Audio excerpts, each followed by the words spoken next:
My best friend Sandy was having a birthday party at a warehouse just outside the city. It was this big brick building that was kind of famous in our area for secret raves and concerts and stuff.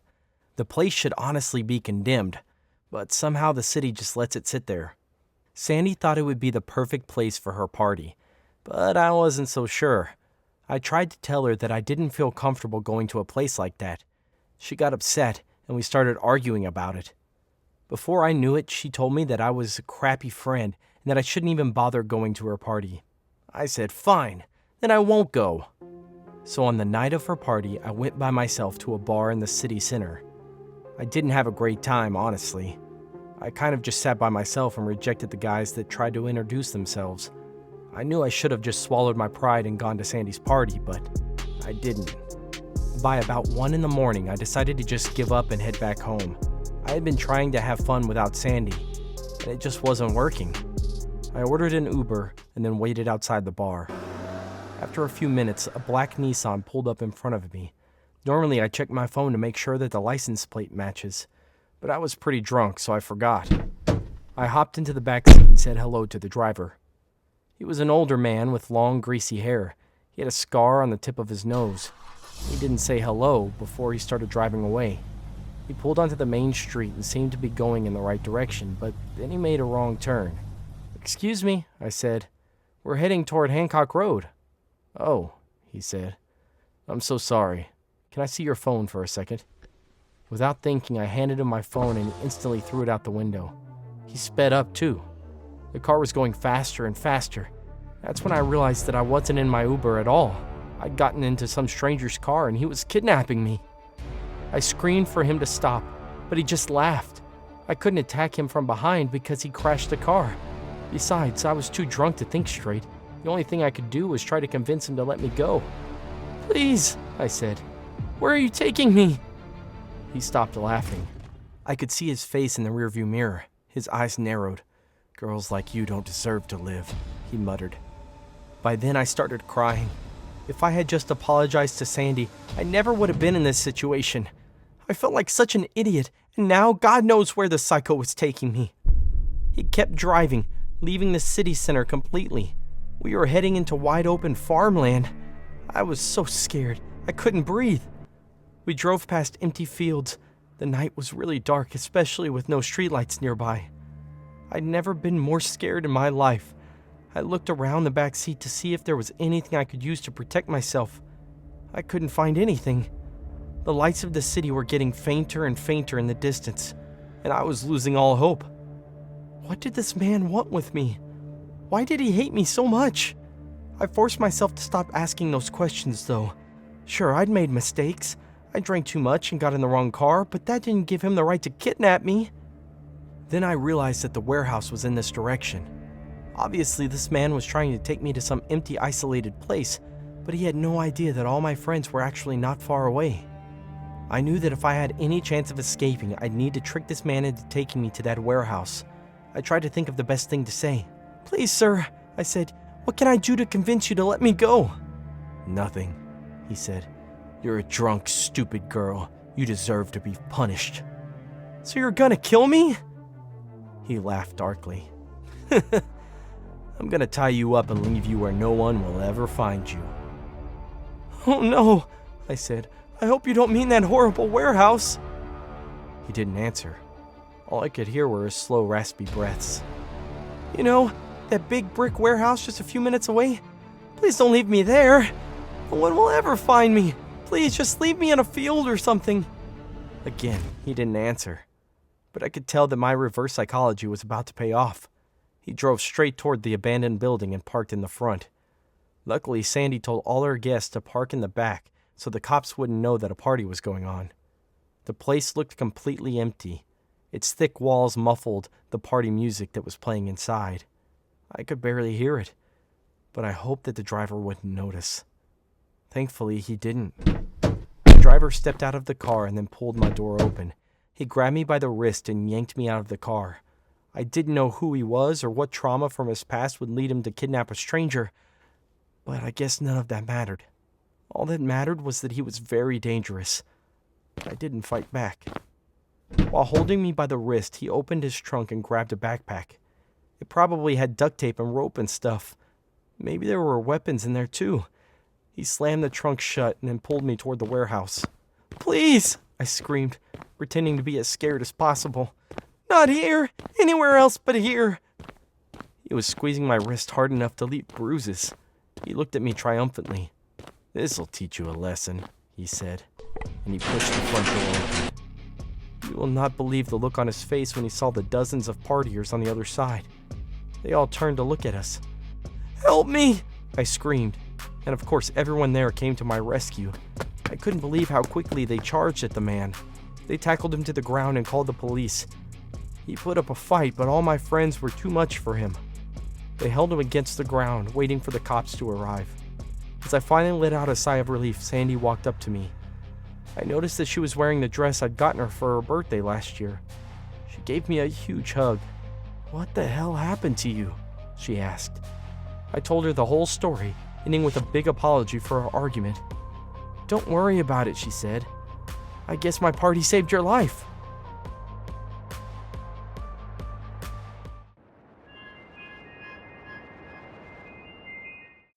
As I embarked on my journey back home, the late hours of the night hung heavy in the air.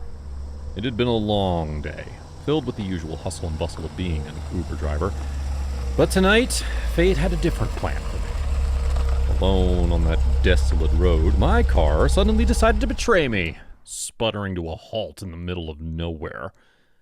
I was no stranger to car troubles, but I knew I couldn't rely on a mechanic's assistance this time at this place. There was no one to call for help, no tow truck in sight. It was just me and the silent darkness that enveloped the surroundings. With a deep sigh, I donned my metaphorical mechanic's hat and set to work, determined to fix my vehicle and make it back home. Hours slipped away as I delved into the depths of the car's inner workings. Sweat trickled down my forehead, mixing with the frustration that threatened to overwhelm me. I battled with stubborn screws and tangled wires, my hands becoming smeared with grease and grime. Finally, after what felt like an eternity, I pinpointed the problem and resolved it. A wave of relief washed over me as the engine roared back to life. With renewed determination, I resumed my journey homeward, the darkness now a silent witness to my tireless efforts. But as I drove through the night, fatigue began to claw at me mercilessly. The weight of exhaustion settled upon my eyelids, threatening to drag me into the abyss of sleep. It was a battle against time and weariness as the road stretched out endlessly before me. And then, just when I thought the night had finally taken its toll on me, my phone beeped. A customer needed a ride. My eyes felt heavy and my mind longed for the comfort of my bed. I tried to dismiss the request, but in my sleep-deprived state, my hand accidentally tapped the screen, accepting the ride. Reluctantly, I made my way towards the pickup location. The address seemed unfamiliar, and a sense of unease crept over me. As I arrived, my headlights pierced through the darkness, illuminating a man standing by the side of the road. His presence sent a chill down my spine, and an eerie sensation enveloped the atmosphere. He seemed out of place, like a haunting specter emerging from the depths of the night. His disheveled appearance only intensified the unsettling aura that surrounded him. His clothes, once crisp and respectable, now hung loosely from his frame, unkempt and threadbare. The fabric seemed to cling to him like a cloak of neglect, as if it had absorbed the secrets of his troubled existence. Tattered edges danced in the wind, whispering secrets that only he could comprehend. It was his demeanor, however, that really sent shivers crawling up my spine. He stood there, motionless, as if he were a predator waiting patiently for its prey. The way he held himself with an unsettling stillness suggested a concealed menace lurking beneath the surface. It was as if he possessed knowledge of the secrets that lay hidden in the shadows, secrets that could unravel the fabric of my existence with a single word. Every instinct within me screamed to drive away, to leave him behind in the murky depths of the night. My rational mind urged caution, warning me of the potential danger that lay ahead. But, despite the unease that permeated the air, an inexplicable force compelled me to fulfill my duty as an Uber driver, even if it meant facing the chilling presence of this mysterious passenger. The man climbed into the back seat without uttering a word. His silence sent a chill down my spine, and I could feel my heart pounding against my chest. I mustered the courage to break the silence, asking him about his destination. The man simply smiled a sinister grin that seemed to stretch unnaturally across his face. The journey began in an eerie silence as the passenger settled into the back seat. But as we continued on our way, the atmosphere grew thick with palpable tension. His voice broke the stillness, cutting through the air like a chilling whisper. "So, driver, tell me about your deepest fears," he said, his words dripping with an unsettling mix of curiosity and menace. My heart skipped a beat and a cold shiver ran down my spine. I could feel his eyes boring into the back of my head, his gaze unrelenting. His question went beyond mere curiosity. They delved into the realms of the macabre, seeking to unravel the essence of my being. I'd rather not discuss that, I stammered, my voice barely above a whisper. But he persisted, his tone insistent and demanding. "Oh, but you must, driver. It's only fair. After all, we're bound by this journey. And what better time to reveal your darkest secrets?" The gleam of a silver knife caught my attention, its blade reflecting the dim light in a wicked dance. I looked harder into the mirror to be sure that I wasn't seeing wrong. I wasn't. The knife was clearly in the hand of my passenger, dancing and twirling, making threats. It seemed to hold a malevolent life of its own, its sharpness capable of slicing through the fabric of my existence. With each passing moment, the blade became a symbol of terror, an embodiment of the danger that lurked in the confined space of the car. Fear constricted my chest, suffocating me. My mind raced, desperately searching for an escape, but I found myself unable to tear my eyes away from that mesmerizing yet terrifying sight. It whispered promises of pain, whispered the consequences of defiance, and I felt my will crumbling under its weight. My voice quivered as I gave into his demand, each word a surrender, a fragment of my shattered privacy. I fear the darkness, the unknown that lurks within it, the feeling of being watched, and the dread of never truly being alone. He reveled in my discomfort, his grin widening, his satisfaction growing as he unraveled the very fabric of my being. Good, driver. Embrace your fears. They make you so much more interesting." With every response, I felt a piece of my soul stripped away, and my peace of mind shattered beyond repair. His delight fueled the torment he inflicted upon me. As we drew closer to his destination, the sinister passenger's questions became more twisted, more invasive, probing the darkest corners of my mind. The knife seemed to grow larger in my peripheral vision, its edge glinting with an unnerving hunger. It became a constant reminder of the perilous dance I was forced to perform, the delicate balance between revealing enough to satisfy his curiosity and safeguarding the remnants of my sanity. Finally, as we arrived at the dimly lit street he had designated, he turned to face me. His eyes gleamed with an unhinged malevolence, and a wicked smile spread across his face. "Thank you for sharing, driver," he hissed, his voice dripping with sinister delight. "I'll be sure to remember your secrets." With those chilling words, he stepped out of the car, disappearing into the unfamiliar abyss of that foreboding place. The weight of his presence lifted, but the echoes of his twisted questions lingered, haunting my thoughts. Terrified and breathless, I slammed my foot on the gas pedal, my hands trembling on the wheel. I raced away from that malevolent encounter, and the memory seared into my mind like a scar.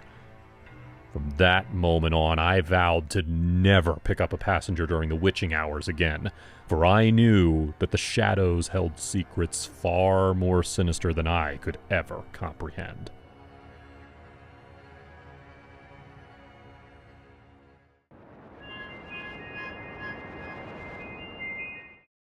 I'm a real estate agent, so social media is really important to my job. I try to maintain my Facebook account and post something at least 3 times a week. It's good publicity, even though I really hate doing it. I also have a policy about accepting every friend request I get, unless it's obviously a spammer or something. Last summer, I was scrolling through my friends' posts when I noticed a new friend request appear from someone named Liam. I clicked on his profile and saw that his account had no friends and no posts. Clearly, this was a scammer. But his profile picture looked a bit familiar. I stared at his image for a long time, trying to figure out how I knew him. And then, I gasped.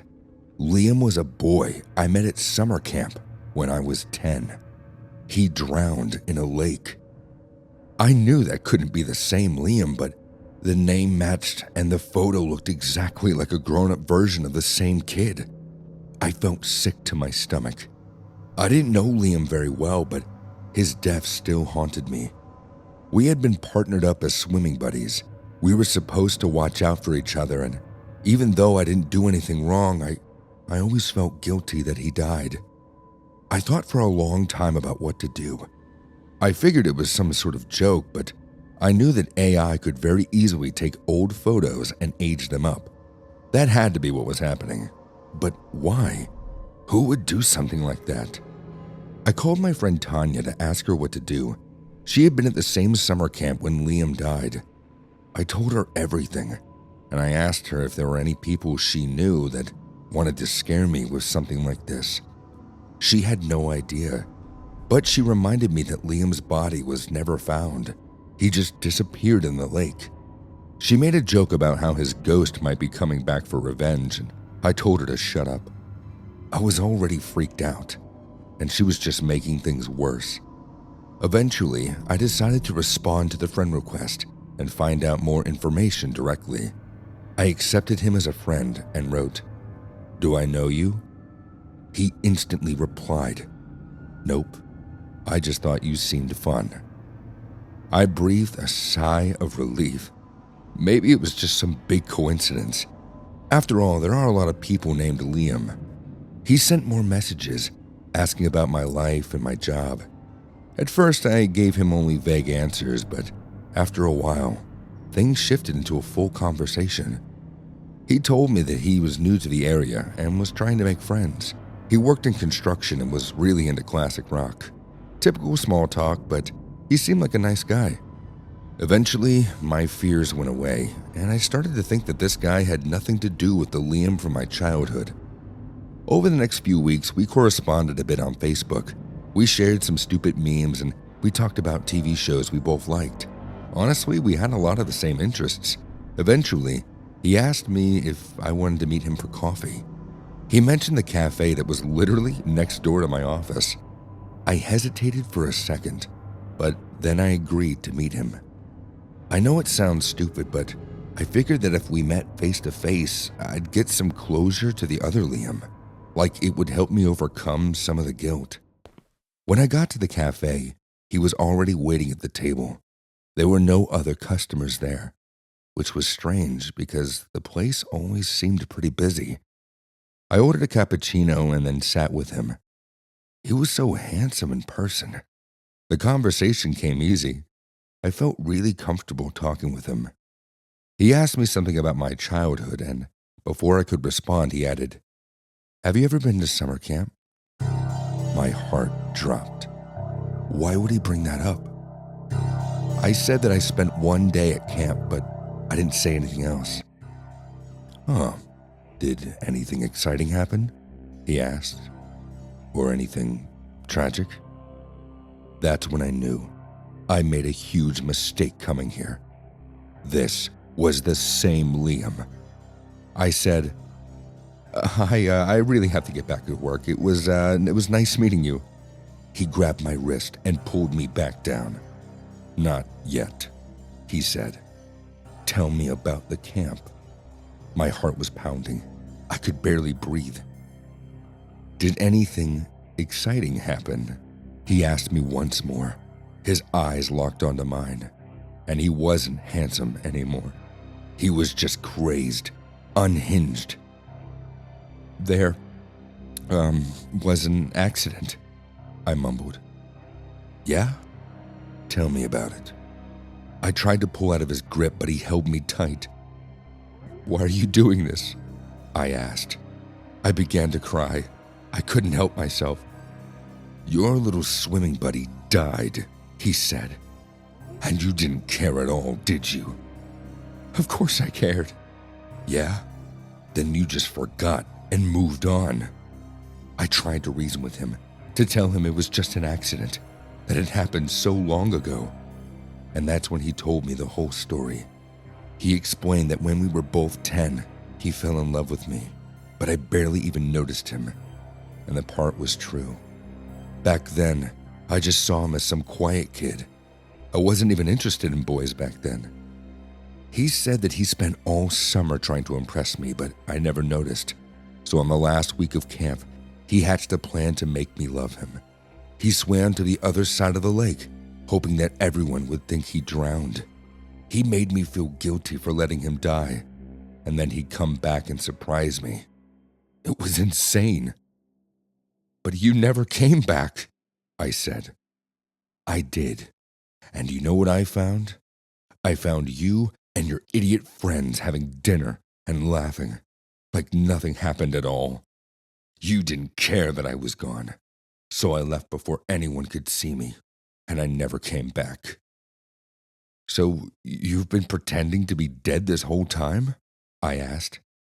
He squeezed my wrist so hard, I was starting to lose feeling. No, I went back home. If you had taken 5 minutes to look me up, you would have seen that I was still alive.